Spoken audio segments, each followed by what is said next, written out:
Comment Dieu s'est-il révélé? Dieu, à travers les siècles, s'est communiqué aux hommes et les a fait de plus en plus profondément connaître qu'il est. On appelle ce processus révélation. La révélation commença vraiment il y a environ 4000 ans. À ce moment-là, il y avait un certain Abram à Haran. À Haran, il n'y avait pas seulement des maisons, des parkings et des centres de shopping, mais aussi des temples. Beaucoup de temples. Car à cette époque, on croyait en beaucoup de dieux. Il y en avait un pour la fertilité, un pour la récolte, un pour la guerre, un pour la pédicure. Et au milieu de tout ce tas de dieux, Abraham a entendu la voix de Dieu. « Va dans le pays que je te montrerai. » Abraham croyait en Dieu et il est allé à Canaan. Abraham croyait aussi à la promesse de Dieu, qui lui disait qu'il aurait un fils, et il était ferme dans la foi à travers toutes les épreuves. Abraham, qui s'appellera plus tard Abraham, est donc comme un père de la foi en un seul Dieu. Les descendants d'Abraham s'appellent Israélites. Longtemps après, les Israélites devinrent dépendants des Égyptiens. En Égypte, un nouveau chapitre commençait avec l'histoire avérée de Moïse. Après des années d'esclavage, un buisson ardent, un pharaon qui changeait d'avis tout le temps et un tas de plaies, Moïse menait le peuple à la liberté.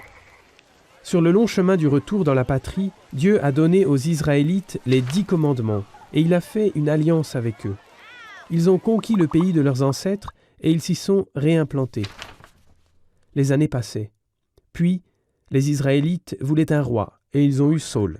Son règne infortuné a été arrêté et David a pris sa place. Sous David et son fils Salomon, Israël a vu une prospérité de courte durée. Le temple de Jérusalem a été construit. Ensuite, le royaume était divisé et devenait le jouet de ses voisins plus puissants. D'abord venaient les Assyriens, puis les Babyloniens, les Perses, les Grecs, les Ptoléméens, les Séleucides et enfin, un jour, les Romains. Durant tous ces siècles, le peuple de Dieu subissait une histoire changeante et souvent douloureuse.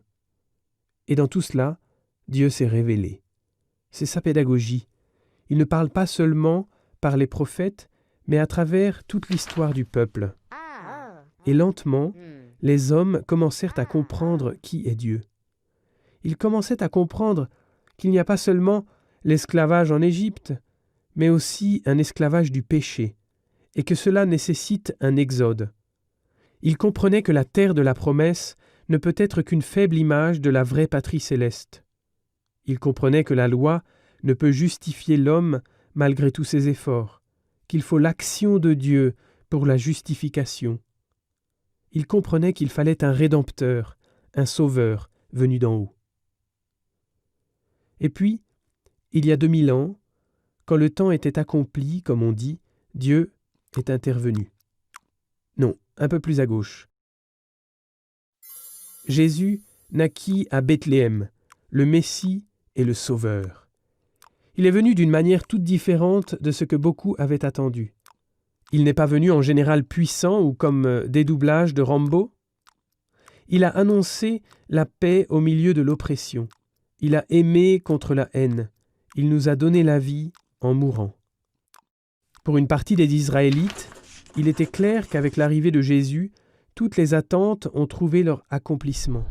Et ils ont porté ce message au monde entier. On les appelait désormais chrétiens, et aujourd'hui, les chrétiens sont la plus grande communauté de croyants de la terre. Cela, c'est brièvement l'histoire de la révélation de Dieu. Nous n'y trouvons pas des légendes de héros. Nous rencontrons sainteté et péché, souvent en la même personne. Entre les lignes de ces histoires de saints et de pécheurs, Dieu se révèle.